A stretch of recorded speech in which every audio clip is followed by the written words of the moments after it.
तर यावेळेस आपण देवाच्या महान वचनाकडे जाणार आहोत. प्रियानो, आजच्या वचनाचा माझं शीर्षक असं आहे,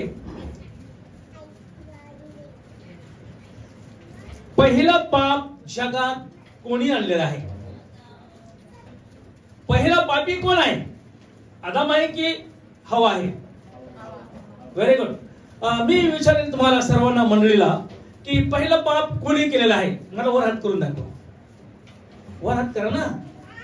एवढं बरं, मग कोणी केलं? बरं, ज्यांनी हात वर केलं मी त्याला विचार, कोणी केलं मग? हा हा बोला ना, तुम्ही बोला. कोणी केलं? सर्पाने. Very good. लुसिफर. अजून बोला इकडं. पहिलं पाप कोणी केलं? हवेने. Very good. इकडं हवेने. अजून इकडं मागे बायबलची माहिती असलेली मंडळी मागे हवेने केलं. हवेने पाप केलं असं किती लोकांना म्हणायचे? वर हात करा ना. वर हात. तुम्हाला काही हरसुला थोडी घेऊन जाणार आहे? हा बरं, लुसिफर या दूताने केलं असं ना? किती लोकांचं म्हणणं आहे लुसिफरने केलं? बरं, एकच आहे, दोनच आहे. तुमचं काय म्हणणं आहे? हवेने केलं. ओके. तर नेमकं पाप जगात कसं आलं आणि कुणी आणलेलं आहे? तुमच्या सगळ्यांचे प्रश्न चुकीचे आहेत, उत्तर तुमचे चुकीचे आहेत. जेवढ्याने वर हात केलं ना, सगळ्यांचे सगळे उत्तर तुमचे चुकीचे आहेत. हवाने पाप आणलेलं नाहीये. धक्का बसला असेल तुम्हाला. बाप रे, संडे स्कूलच्या वयापासून आतापर्यंत मी तेच ऐकत आलो. हवा हवा हवा, ए हवा हवा हवा. ओके. आणि लुसिफर हो ही सैतानच आहे. आणि सर्प पण कोणतरी बोललं होतं, हा तो ही सैतानच आहे. लक्षात घ्या, ह्यांनी कोणीच जगात पाप आणलेलं नाही. भाषा कळते? मग पाप कोणी आणलेला आहे याकडे आपण लक्ष केंद्रित करणार आहोत. जगात पाप कोणी आणलेला आहे आणि पहिला पापी कोण आहे? हालेलुया. फार महत्त्वाचं. लक्षात घ्या, आतापर्यंत तुमच्या वाचनात काय आलं मला माहिती नाही, ऐकण्यात काय आलं मला माहिती नाही, आणि मी हे असंच म्हणत होतो तुमच्यासारखं, हवाबाई हवाबाई हवाबाई पापी. हवा पापी नाहीये, पहिली पापी ती नाहीये. लक्षात घ्या, आपण करणार आहोत ती गोष्ट. प्रियानो, आम्ही जर पाहिलं, आदाम ह्या शब्दाचा अर्थ आहे भूमीचा. कानकोल सोनं फार महत्वाचं बोलतो मी. आदाम आदाम आदाम या शब्दाचा अर्थ आहे भूमीचा. दुसरा शब्द अर्थ आहे की तांबड्या मातीतून घेतलेला. मातीपासून गेला का नाही तो? अरे मातीपासून घडवलं का नाही? होय म्हणा, नाही म्हणा, काय म्हणा? हो, मातीपासून. म्हणजे आदाम या शब्दाचा अर्थ आहे भूमीतून घेतलेला, भूमीचा. नंबर 2, तांबड्या मातीतून घेतलेला आणि मातीतून त्याला तयार केलेला आहे. बरोबर की नाही? प्रभूने काय केलं की माती घेतली, त्याचा चिखल केला, त्याला आकार उकार दिला, हात पाय तोंड नाक डोळे, आणि नंतर त्याने असा श्वास फुकला आणि आपला आत्मा त्याच्यामध्ये उतला आणि मग तो जीवधारी मनुष्य झाला. प्रिय, ज्यावेळेस जीवधारी झाला त्यावेळेस त्याला काही अधिकार देण्यात आलेले आहेत. अधिकार काय दिले त्याला माहिती का? सर्व पक्षीमध्ये तो एक भिन्न असा दिसत होता. तो आदाम देवाच्या प्रतिरूपाचा दिसत होता. तो आदाम पशु पक्ष्यांवर स्वामित्व चालवत होता. धनीपण सगळ्या प्राण्यावर, हत्ती सिंह वाघ सगळे, त्याला कोणी काही करत नव्हते अजिबात काय, कारण त्याला त्या पद्धतीने त्याला त्या ठिकाणी अधिकार देण्यात आला होता. आणि आम्ही पाहतो की आदामाला परमेश्वराने एक सुंदरशी बाग पण तयार करून दिली राहण्यासाठी. घर नाही बरं का, बंगला नाही, घर बंगला नाही, झोपडी पण नाही, एक बाग त्याने तयार करून दिला. त्या तो बाग कशासाठी दिला माहिती तुम्हाला? काम करण्यासाठी, मेहनत करण्यासाठी आणि बागेचं रक्षण करण्यासाठी, बागेची साफसफाई करण्यासाठी. बागेत फिरायला दिला नाही त्याला बागेत फिरायला लावलं नाहीये. कान बोल केस, माळी पण नाही, माळी वेगळं काम करतो. याला फक्त आणि फक्त बागेचं रक्षण करणं, झाडा झुडपाला पाणी देणं, साफसफाई करणं, कष्ट करणं आणि मेहनत करणं. मी नाही सांगत, बायबल सांगते. आणि मग अशा पद्धतीने त्याला त्या ठिकाणी ठेवलेलं आहे. प्रिय, आम्ही पाहतो की आदाम हा देवाच्या प्रतिरूपाचा होता. देवाचं रूप जसं त्याचं प्रतिरूप होतं. तुम्ही आम्ही देखील देवाच्या प्रतिरूपाचे लोक आहोत. आणि म्हणून प्रिय आम्ही आता प्रश्न आम्हाला पडतो की आज जर आम्ही पाहिलं की हवा आणि हवा हिने पाप केलेला आहे, बरोबर आहे की नाही? आताच आपण ऐकलं की नाही? परंतु प्रियानो, हवेला बनवण्याच्या अगोदर, हवेला जगात येण्याच्या अगोदर, हवेला पृथ्वीवर पार ठेवण्याच्या अगोदर, त्याच्या अगोदर आदामाने पाप केलेला आहे. आदामाने पाप केलेला आहे. हवेने नाही बरं का. प्रथम पाप हवेने केलेलं नाहीये. उत्पत्तीचा ग्रंथ याचा दुसरा अध्याय काढा. कमन उत्पत्तीचा ग्रंथ याचा दुसरा अध्याय काढा आणि 15 ते त्या ठिकाणी आम्ही 17 वचन पाहणार आहोत की पहिला पापी कोण आहे. कोणी पहिलं पाप जगात आणलेलं आहे? हवेने नाही, बिलकुल हवेने नाही. वाचा त्या ठिकाणी. तुमच्या मुखातून वाचलेलं बरं नाही, मोठ्या आवाजामध्ये. परमेश्वर देवाने मनुष्यास यादेन बागेत नेऊन त्या बागेची मशागत करण्यासाठी, राखण करण्यासाठी ठेवले. फिरायला नव्हे, घुमायला नव्हे, इकडे तिकडे हौस मजा करण्यासाठी नाही, मशागत आणि त्या ठिकाणी राखण करण्यात ठेवले. नंबर 2, तेव्हा परमेश्वर देवाने आदामाला, आता इथं पहा त्याचं पाप चालू झालेलं आहे. हालेलुया. इथं हवेची उत्पत्ती नव्हती, हवेचा जन्म झालेला नव्हता किंवा हवेला बनवलेलेही नव्हतं. आदामाच्या पासळीतून त्याच्या अगोदर परमेश्वराने काय सांगितलं त्या ठिकाणी?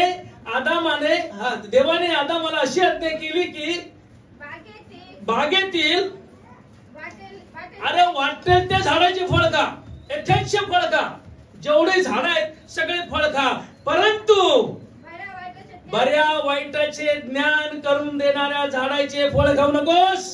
बापरे, बरोबर आहे का नाही? पहिली आज्ञा. तिथं हवा आहे का? हॅलो ओ ताई, हवा आहे तिथं? नाही, फक्त देव आणि आदाम आहे. आणि हवेची निर्मिती पण नव्हती. देव आणि आदाम हे दोघे जण त्या ठिकाणी असताना परमेश्वर आदामाला सांगतो की बाबा, बऱ्या आणि वाईटाचे ज्ञान करून देणाऱ्या जे झाड आहे त्याचे जर तू काही फळ खाशील तू त्याच दिवशी मरशील. असं आहे का नाही? तर वाचा 17. कारण ज्या दिवशी त्याचे फळ तू खाशील, त्या दिवशी तू खास, ज्या दिवशी तू फळ खाशील त्याच दिवशी तू खास, खात्रीपूर्वक खास, 100% मरणारच. खास या शब्दाचा अर्थ खास म्हणजे 100% मरणार. सांगितलं का नाही? आता खाली 18 पासून जर आम्ही पाहिलं ना, वचन 18 पासून, तर ती कशी निर्माण झाली त्या ठिकाणी आम्हाला पाहायला मिळतं, आहे की नाही? मग परमेश्वर देव बोलला, मनुष्य एकटा असावा बरे नाही. इथून आता हवेला नवीन बनवण्याची प्रक्रिया चालू झालेली आहे. तर त्याच्यासाठी अनुरूप मी सहकार्य करेल देव म्हणतो. आणि मग परमेश्वर देवाने सर्व वनपशु आणि आकाशातील सर्व पक्षी व मातीचे घडल्यावर आदाम त्यास कोणती नावे देतो ते पाहावे म्हणून त्याचकडे आणले. तेव्हा आदामाने प्रत्येक सजीव प्राण्याला जे नाव दिले तेच त्याचे नाव पडले. आदाम सर्व ग्राम पशु, आकाशातील पक्षी व वन पशु यांचे नावे त्याने दिले. पण आदामाला कोणी अनुरूप सहकारी त्याला दिसला नाही. लांब केस, शिंग मोठमोठाले, अरे बापरे, मोठमोठ्या शक्ती, 4 पाय, हे त्याचा सहकारी होऊ शकत नाहीये. होऊ शकेल का? अहो, एखादा माणूस एखादा बकरी संघ लग्न करेल का? हे सगळं पाहिलं आणि ते त्याला अनुरूप दिसायला तयार नाहीये. लक्षात घ्या. मग परमेश्वर देवाने आदामाला गाढ निद्रा लागली. पहा, हवेला बनवण्याची प्रक्रिया इथं चालू झालेली आहे. त्याच्या अगोदर त्यांनी पाप केला की नाही? हॅलो, आज्ञाचा भंग केला की नाही? आज्ञा मोडली की नाही? तो खास त्या दिवशी मरशील असं म्हटलं का नाही? मग पहिलं पापी कोण आहे? आदाम दादा आहे, मनुष्य आहे. आज बाप वार आहे. कोण वार आहे? हॅलो बापांनो, ऐका. पहिला पापी मनुष्य बाप मनुष्य आहे, लक्षात घ्या. आणि म्हणून बापानं लक्षात ठेवायचं वचन आपल्यासाठी फार महत्वाचं आहे. मग परमेश्वर देवाने आदामास गाढ निद्रा दिली आणि तो झोपला. तेव्हा त्याने त्याची एक फासळी काढून घेतली, तिची जागा मासेने भरून आली. परमेश्वर देवाने आदामाची फासूळ काढून तिची स्त्री बनवली आणि तिला आदामाकडे नेले. तेव्हा आदाम म्हणाला, आता ही मात्र माझ्या हाडातले हाड आणि मांसातले मांस आहे, हिला नारी म्हणावे, कारण ती नरापासून बनवली. इथं आलेली आहे. हवाबाई इथं आली आहे, इथं तिची निर्मिती झाली. मग पहिला पापी कोण आहे? हालेलुया. लक्षात घ्या, हवा नाहीये. मग हवेला एक धूर्त सैतान आणतो आणि तिला मोहात टाकतो. त्या ठिकाणी 6वं वचन पहा. त्या ठिकाणी सैतान किती धूर्त आहे, त्या हवेला सांगतो, हे बघ, त्या झाडाचं फळ खा. ते कसं आहे, दिसण्यास कसं आहे, वाचा त्या ठिकाणी, खाण्यास चांगलं, दिसण्यास मनोहर आणि शहाणे करण्यास इष्ट. कसं आहे, इष्ट म्हणजे खूप छान आहे का नाही. आणि हे असं तू खा. आणि मग ती एक दिवस म्हणली का, तो सैतान तिला एका दिवशी झालं काही प्रक्रिया नाही. रोज म्हणत होता. वर्ष, 2 वर्ष, 3 वर्ष, 4 वर्ष, 5 वर्ष, नेहमी तो म्हणायचा, हे फळ खा. परंतु खात नसायची. परंतु एक दिवस असा येतो की तो तिला आग्रहच करतो, तो सैतान. पण त्याच्या अगोदर याला माहिती असतं ना, शिवताई याला माहिती असतं की नाही, की देवाने मला बरं वाटायचं फळ खायला सांगितलं नाही. मग याच्या लक्षात पाहिजे होतं, याला माहिती असायला पाहिजे होतं की तुझ्या अगोदर मला सांगून ठेवलेलं फळ खाऊ नको. बरोबर आहे की नाही. हा अपराधी आहे का नाही, हा पापी आहे का नाही, मरण याने आणलं का नाही, आहे की नाही. अहो, यांनी सांगायला पाहिजे होतं की हे फळ खाऊ नको. ती घेती, याला सांगते, हा बी पट्ट घेतो, खातो, लगेच दोघे जण मोकळे होऊन जातात. फटाफट खातात. आणि खाल्ल्यानंतर मग त्यांचं सगळं त्यांना दिसतं, बाबा मी काय केली चूक. मग परमेश्वर येतो आणि म्हणतो, अरे आदामा कुठे आहेस, अगं हवे कुठे आहेस. एकमेकाला सांगू लागले, हिने मला चारलं, त्यांनी मला म्हटलं म्हणून मी ते केलं. आजही तसं चालू आहे. पती पत्नीवर, पत्नी पतीवर, भाऊ मुलावर, मुलं भावावर, लेकरावर, आम्ही एकमेकाला कसं करतो, आम्ही ढकलून देण्याचा प्रयत्न करतो. आम्ही दुसरं आमचं पाप लादण्याचा प्रयत्न करतो. ती क्रिया अजून आहे, लक्षात घ्या. आणि म्हणून या ठिकाणी एकमेकाला ते सांगू लागले. प्रियानो, या ठिकाणी आम्हाला एकच गोष्ट पाहायला मिळते की खरं पाप कोणी केलेलं आहे? आदामाने केलंय. प्रियानो, पवित्र बायबल मध्ये जर पाहिलं ना, उत्पत्तीच्या ग्रंथामध्ये 1 तिमोथी 2 मध्ये पहा काय म्हणलं. 1 तिमोथी 2:14 मध्ये की आदाम हा भुलविला गेला नाहीये, तर हवा ही भुलविला गेली. स्पष्ट वचन आहे, वाचतंय का. आदाम हा भुलविला गेला नाही, तर स्त्री ही भुलविली गेली आणि अपराधात पडली. नंतर पापी झाली ती. नंतर तिने अपराध केला, स्वतः झाली नाहीये. तिला भुलवण्यात आलं, तिला फसवण्यात आलं, तिला मोहात टाकण्यात आलं, तिला भुरळ टाकण्यात आली. लक्षात घ्या, इतका सैतान दूर आहे. म्हणून ती पापी नाही पहिली, ती अपराधात पडलेली आहे. प्रिया, मी पाहतो 1 कोरिंथ 15 आणि 21-22 मध्ये की कारण मनुष्याच्या द्वारे मरण आलं. कसा शब्द आहे तिथं, का बाईच्या द्वारे आलं, असा शब्द आहे का, बाईच्या द्वारे पाप आला असं आहे का तिथं? नाही, मनुष्याच्या द्वारे जगात पाप आलं आणि जसे आदमाच्या द्वारे पाप आलं तसं ख्रिस्तामध्ये ते जिवंत झाले. हालेलुया. लक्षात घ्या प्रियानो. मग आदामाने जर पाप आणलेलं आहे, आदाम जर पहिलाच पापी मनुष्य जगात आलेला आहे, त्याला समजायला पाहिजे होतं ही माझी होणारी बायको आहे, ही माझी पत्नी आहे, हे माझा हाडातला हाड आहे, मांसातला मांस आहे, तिचा बी नाश नको व्हायला आणि माझाही नाश नको व्हायला. ती पण वाचली पाहिजे, मी पण वाचलो पाहिजे, हे आदामाला समजायला पाहिजे होतं बापांनो. परंतु प्रियानो, बाप एक कुटुंबाचा कसा असतो, काळजी वाहणारा, बाप कुटुंबाचा रक्षण करणारा असतो आणि बाप कुटुंबाला सांभाळणारा असतो का नाही? तसा आदाम हवेचा सांभाळ करणारा होता, हवेचं रक्षण करणारा होता, हवेला तो सहाय्य करणार होता. बाप मनुष्य आदाम हा एक धनी आहे ताई, एक स्वामी आहे, एक मालक आहे, एक चालक आहे. त्याची जबाबदारी आपल्या कुटुंबाची काळजी घ्यायची. त्यांनी हायवेची काळजी घ्यायला पाहिजे होती. हे बाबा, तुझ्या अगोदर मला सांगितलं बरं का, तुझी उत्पत्ती बी नव्हती, तू निर्माण पण झाली नव्हतीस, तेव्हा मला सांगितलं की हे असं करू नको. लक्षात घ्या प्रियानो, याला जबाबदार मनुष्य आहे, स्त्री नाहीये. स्त्री नाहीये, स्त्री नसतात. स्त्रीला फक्त मोह होतो. एखादी वस्तू दिसली, एखादं घर दिसलं, एखादं काही पण दिसलं जगामध्ये, बाजारामध्ये, मार्केटला, हो ती मोहून जाते. लक्षात घ्या प्रियानो, मोहून जाणं म्हणजे काही पाप नाहीये. लक्षात घ्या, त्याला ती अपेक्षा असते पाहिजे असतं. लक्षात घ्या. आणि म्हणून प्रियानो, पहिला पापी जर आम्ही पाहिलं तर आदम दादा आहेत.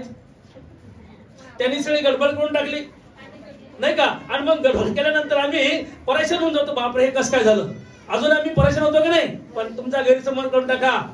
आता आदम ज्या वेळेस प्रियांनो आम्ही पाहतो की तो पापात पडतो, आणि पापात पडल्यानंतर आदमावर वेगवेगळ्या प्रकारचे प्रसंग येतात, आणि त्या प्रसंगाला त्याला तोंड द्यावं लागतं प्रियांनो. म्हणून पवित्र बायबलमध्ये आम्ही पाहणार आहोत, बाप जर म्हटलं तर जबाबदार व्यक्ती, बाप जर म्हटलं तर मेन मालक आणि चालक, बाप जर म्हटलं तर कुटुंबाची काळजी घेणारा, लेकर बाळांची काळजी घेणारा, ही जबाबदारी त्याने पार पाडली पाहिजे.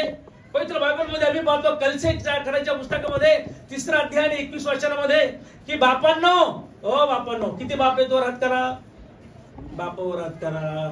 Very good. बापांनो, आपल्या मुला बाळास चिडीस आणू नका, आणाल तर ते खिन्न होतील, दुःखी होतील. बापांनो, पहिली चूक तर केली सुरुवातीलाच. बायकोला सांभाळायला पाहिजे होतं, पत्नीला सांभाळायला पाहिजे होतं. कारण त्याला पहिली वॉर्निंग बेल दिली परमेश्वराने की हे बघ, असं करशील तर असं होईल, तुझ्या मुलं मरण येईल, तू खास मरशील. त्याच्या डोक्यात ते राहिलं, त्याने विचार नाही केला. अजूनही संधी आहे आजच्या बापांना अजून संधी आहे. बापांना वाचा ना, सापडतंय का तुम्ही म्हणाल पाळत साहेब त्यांच्या म्हणणे सांगतात की काय. काय म्हणलेलं आहे कलसे 3 आणि 21 मध्ये, बापांना तुम्ही आपल्या मुला बाळास चिडीस आणू नका, आणाल तर ते खिन्न होतील. आणि त्यात की बाप चिडीस, तू 10वी झाला का मग मी तुला एक मोटरसायकल देईल, बरोबर आहे की नाही. तू असं केलं की मग मी तुला हे देईल ते देईल, आणि देत नाहीत आणि त्याला चिडवतात. कधी कधी बाप आणि आई लेकरांना टीचिंग करतात, उलट बोलतात, काहीतरी त्यांना चिडवल्यासारखं बोलतात, त्यांच्या विरोधात बोलतात, टोचून टाचून बोलतात, आरन बोलतात, आडून पाडून बोलतात, खिन्न करतात, चिडवतात त्यांना. आई की नाही बापांनो, आई पण तशाच आहेत. आई सुटलेलं नाहीये. अरे बाप आहे तर आई आहे, आई आहे तर बाप आहे, बाप आहे तर मुलं आहेत, बरोबर आहे की नाही. प्रिय या ठिकाणी पाहतो की लेकरांना आजच संधी आहे.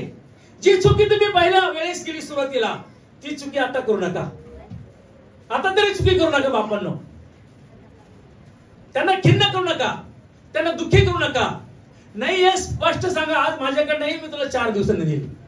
ज्या गोष्टी असतात संयमाने, लीनता, नम्रतेने आम्ही करण्याचा प्रयत्न करूया, परंतु लेकरांना खिन्न आणि चिडू नका. आणि चिडल्यामुळं बराचसा प्रकार जगामध्ये आम्हाला पाहायला मिळतो. ते लेकरं उद्ध्वस्त झालेले आहेत. हालेलुया. प्रिय, मी पाहतो पवित्र बायबलमध्ये अजून एक वचन आहे इफिस 6 आणि 4 मध्ये. इफिस 6 आणि 4 मध्ये म्हटलेलं आहे, बापांनो, लक्ष द्या, बापांनो आपल्या मुलाला प्रभू मध्ये शिस्त लावा. वचन वाचण्याची, प्रार्थना करण्याची, चर्चला येण्याची, भक्ती आराधना करण्याची, देवाच्या सानिध्यात राहण्याची, मंडळीची सेवा करण्याची, पालकांच्या सोबत राहण्याची, खांदा लावून देवाचा गौरव करण्याची, सेवा सुवार्थ प्रसार करण्याची शिस्त लावा.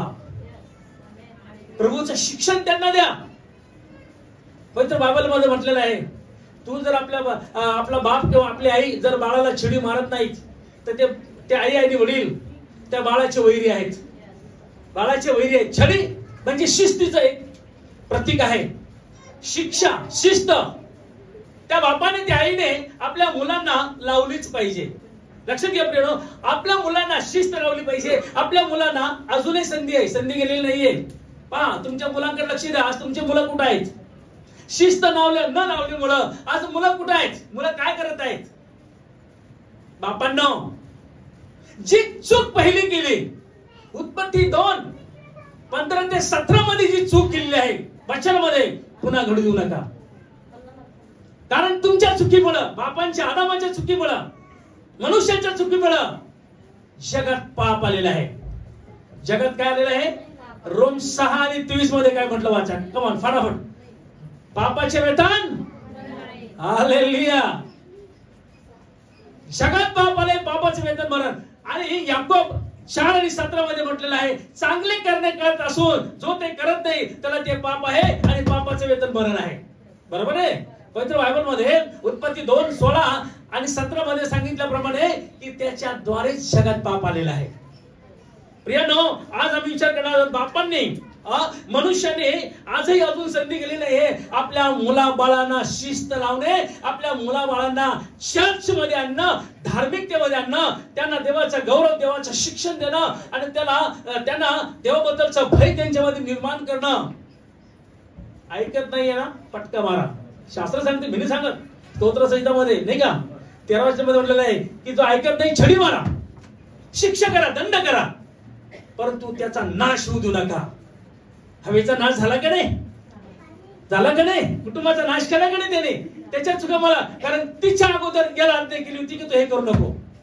त्याने ऐकलं नाही आणि म्हणून प्रियानो ते एकमेकांवर ढकलू लागले. परंतु आज आम्हाला अजून संधी आपल्या लेकर बाळांची काळजी घेण्याची. प्रियानो, पवित्र बायबलमध्ये आम्ही पाहिलं, आता बापाकरिता मुलांची काय कर्तव्य आहे. अरे बाप म्हणणं काय आलीच हो, बाप येऊन नाही आहे, नाही म्हणून बाप आहे आणि आई बाप म्हणून मग मुलं आहेत. बरोबर की नाही? हो दादा. मग बापाचं कर्तव्य आपण पाहिलेलं आहे की तो मेन मालक असतो, चालक असतो, तो धनी असतो, तो स्वामी असतो त्या घराचा. त्यांनी आपल्या लहान लेकरापासून तर मोठ्यापर्यंत, वृद्धापर्यंत पती आणि पत्नी त्यांनी काळजी घेणं फार गरजेची बाब आहे. आता संधी जाऊ देऊ नका. पहिल्या वेळेस केली, अजून संधी आहे. देवाकडे सगळे पर्याय असतात, उपाय असतात, परंतु त्या पर्यायाचा आम्ही फायदा करून घेत नाही. वेळ निघून गेल्यानंतर आम्ही पस्तावतो आणि मग डोकं झोडीत बसतो. बाप रे, असं जर केलं असतं तर बरं झालं असतं. ओके, पाहूया आपण पवित्र बायबलमध्ये बापा करता मुलांचं काय कर्तव्य आहे. आता बापाचं कर्तव्य झालं, आता मुलांचं काय कर्तव्य आहे ते पण आपण पाहिलं पाहिजे. लेवियाच्या ग्रंथामध्ये आम्ही पाहतो, लेविया 19 आणि 32 सापडतं का पहा, सापडतं का पहा. लेविया 19:32 मध्ये म्हटलेलं आहे की पिकलेल्या केसासमोर उभे राहा, बापरे, सन्मान करा. हे पहा, तुम्ही शाळा शिकले की नाही? किती लोक शाळा शिकले? शाळा किती जण शिकले? Very good. बरेच शिकले नाही, काय हरकत नाही. तर शिक्षक ज्यावेळेस वर्गात येतात, सकाळी पहाटेच्या सकाळच्या सेशनला शाळेमध्ये येतात, त्यावेळेस काय करतात मुलं? बसून, झोपून, अहो सगळे उभे राहतात. उठतात की नाही सगळे? उभे राहिल्यानंतर काय म्हणतात? नमस्ते सर, गुड मॉर्निंग सर म्हणतात की नाही? आदर केला की नाही? आजही आम्हाला पवित्र बायबलमध्ये पाहायला मिळतं की ज्यांची केस पांढरे झालेले आहेत, पिकलेले आहेत, त्यांचा सन्मान करा, सन्मान करा, सन्मान. वाचा ना, वाचा ना दादा, वाचा ना ताई. हॅलो, हा वाचा, वाचा. Very good. पिकलेल्या केसासमोर उभे राहा आणि वृद्धांना मान द्या, म्हाताऱ्या लोकांना मान द्या, सन्मान द्या, आदर करा. लक्षात घ्या प्रियानो, तरुणांनो, मुलांनो, मुलींनो, या गोष्टी आज आम्ही करतो का? जर करत नाहीये, आम्ही ही पापाचे वाटेकरी आहोत. मुलांनो, आज तुम्हाला संधी आहे, जगातील प्रत्येकाला ही संधी आहे की जर आपल्या बापाचा तो मुलगा सन्मान करत नाही, आदर करत नाहीये, त्याचा केसांचा तो आदर करत नाहीये, त्याच्या वृद्धपणाचा आदर करत नाहीये, तर त्याच्यासाठी ते फार मोठं पाप आहे. हालेलुया. आणि या ठिकाणी मी पाहतो पवित्र बायबलमध्ये अजून एक वचन आहे, यशाया 64 काढा, 64 आणि 4 मध्ये. पवित्र बायबल कोणीच आणले नाही का? व्हेरी गुड, धन्यवाद ईश्वर. तर पहा त्या ठिकाणी काय म्हटलेलं आहे, 64 पहिले 46 वाचा, 46 4 वाचा. पहिलं सापडतंय का? देव म्हणतो तुमच्या म्हातारपणामध्ये मी तुझा. देव आमच्या म्हातारपणामध्ये सोबत असतो.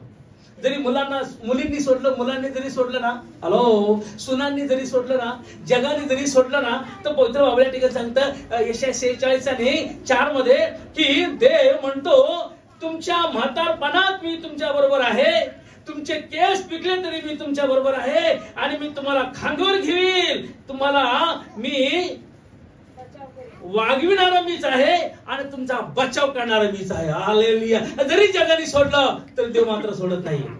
जर देव आमची काळजी घेतो तर आमच्या मुलांनी, मुलींनी, लेकरांनी आमची काळजी घेतली पाहिजे. वृद्धांची, वृद्ध लोक आमच्या घरामध्ये आशीर्वादाचा ठेवा आहे. वृद्ध लोक आशीर्वाद. ज्या घरामध्ये वृद्ध लोक नाहीयेत त्या घर अगदी कसं तरी समसान वाटतं. लक्षात घ्या, ज्याला अनुभव आहे त्यालाच माहिती आहे. म्हणून वृद्ध माता आणि भगिनी, माता आणि पिता आमच्या घरामध्ये आशीर्वादाचा ठेवा आहे. लक्षात घ्या. आणि म्हणून त्या वृद्धांची आम्ही काळजी घेणं अत्यंत महत्वाची बाब आहे. प्रियानो, पवित्र बायबलमध्ये इफिसियन्स पत्र याचा 6वा अध्याय आणि त्या ठिकाणी 1, 2, 3 वचनामध्ये म्हटलेलं आहे की काय म्हटलं, वाचा त्या ठिकाणी, सापडते का? हा, 1, 2, 3 वाचा. मुलांनो, प्रभूमध्ये तुम्ही आपल्या आईबापांच्या आज्ञात राहा. हा, मुलांनो, प्रभूमध्ये तुम्ही आपल्या आईबापाच्या आज्ञात राहा. हे योग्य आहे. हे करणे योग्य आहे, अयोग्य नाहीये. कमान. आपला बाप व आपली आई यांचा मान राख यासाठी की कशासाठी? आई बापाचा सन्मान, आई बापाची सेवा, आई बापाची काळजी सुखादुखामध्ये कशासाठी? कारण आहे. कशासाठी? तुझं कल्याण व्हावं आणि तुला दीर्घ आयुष्य, मोठं वय मिळावं, कितीतरी वर्ष तू जगावा. 2 आशीर्वाद आहेत. आणि ज्यावेळेस देव हे अभिवचन देतो ना, देव खोटं बोलत नाही. माणूस खोटं बोलतो, परंतु देवाचं वचन, अभिवचन तो कधीही तो खोटं बोलू शकत. लक्षात, प्रियानं तो पूर्ण करत असतो. आमच्या आजूबाजूला 2 बोर्ड आहेत की नाही? चर्च मध्ये 2 बोर्ड आहेत की नाही? 50 वर्षापासून लावलेला बोर्ड आहे. एकाच्याही 10 आज्ञा पाठ नसतील. किती आज्ञा आई बापाचं मान राख? तिकडे तरी बोल सांगा. हॅलो, कितीच परिस्थिती वाईट आहे. 5वी आज्ञा आहे. बरोबर की नाही? या आज्ञेचं आम्ही पालन करत नाहीये. मग मुलं म्हणतात माझ्या घरात आशीर्वाद का नाही? आई वडील पण म्हणतात माझ्या घरामध्ये आशीर्वाद का नाही? हे मुलं माझ्या विरोधात का चाललेले आहेत? कारण बापाने पहिली चूक केलेली आहे. बापाने शिस्त लावलेली नाहीये. बापाने पत्नीची काळजी घेतली नाही. उत्पत्ती 2, 16 ते 17 मध्ये ते परिणाम आज आम्हाला भोगावे लागतात. परंतु संधी आहे. पण बाबा सांगत आहे आपल्या मुलांना खिन्न करू नका, त्यांना चिडू नका.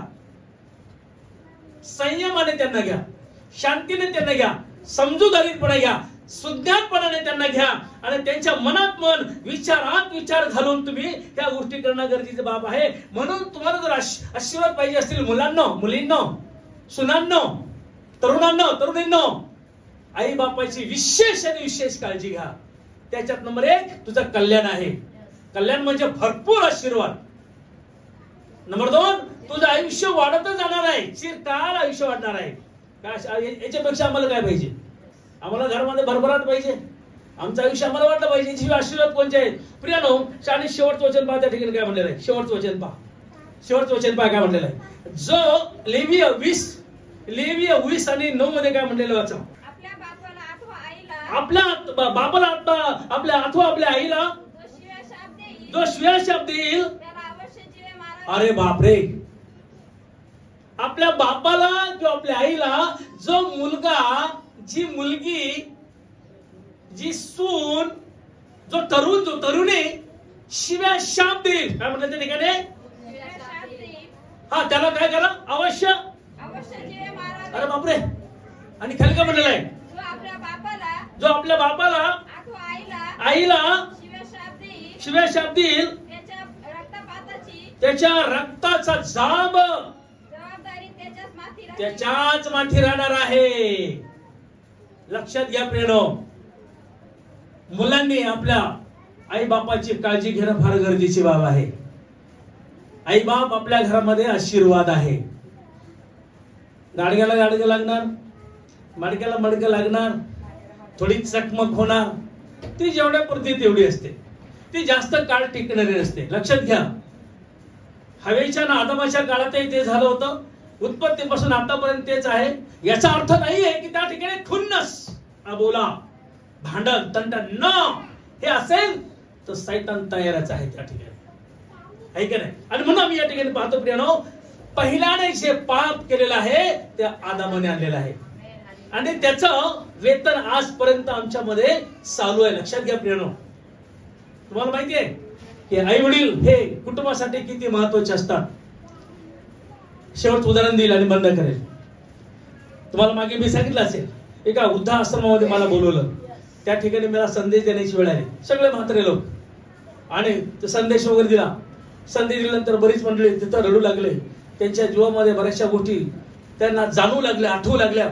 काय त्यांच्यावर अन्याय झालेला आहे, मुलाकडून मुलीकडून, लेकरांकडून, कुटुंबाकडून जे अन्याय झालेला आहे ते त्यांच्या स्मरणात येऊ लागलेलं आहे. वयोवृद्ध जीवन हे त्यांची सेवा करण्याची वेळ होती.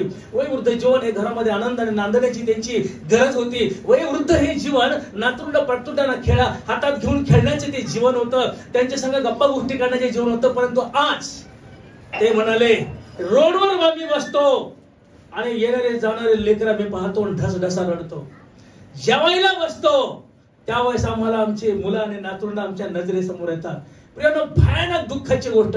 नंबर 2 तुम्हाला सांगेल, एक वृद्ध बाई, एक वृद्ध म्हातारा मेला आणि त्याच्या मुलांना फोन जातो, सूनबाईला फोन जातो, तुमची आई वारलेली आहे, तुमची सासू वारलेली आहे. ते काय सांगतात, त्यांची जी पेन्शन आहे ना, तुम्हाला जे आम्ही डिपॉझिट केलेलं आहे ना, त्या डिपॉझिट मध्ये त्यांची प्रेतक्रिया करा. आम्ही हिंदू आहोत, हिंदू पद्धतीने त्यांची प्रेतक्रिया करा. पाहिजे असतील तर पैसे मी अजून पाठवतो. परंतु ते दोघेही प्रेत क्रियाला हजर राहिलेले औरंगाबादचेच आहेत. वृद्धाश्रम हे औरंगाबादचा आहे. किती अंतर आहे? काहीच अंतर नाही. पैठण रोड ते सिडको काही अंतर नाहीये. सत्य घटना लक्षात असते प्रियानो. काय प्रेम आहे, काय आशीर्वाद आहे, काय आनंद आहे, लक्षात घ्या प्रियानो. आणि म्हणून आज बापवार आहे. बापाने देखील जी चूक पहिल्याने केली ती पुन्हा करायची नाहीये.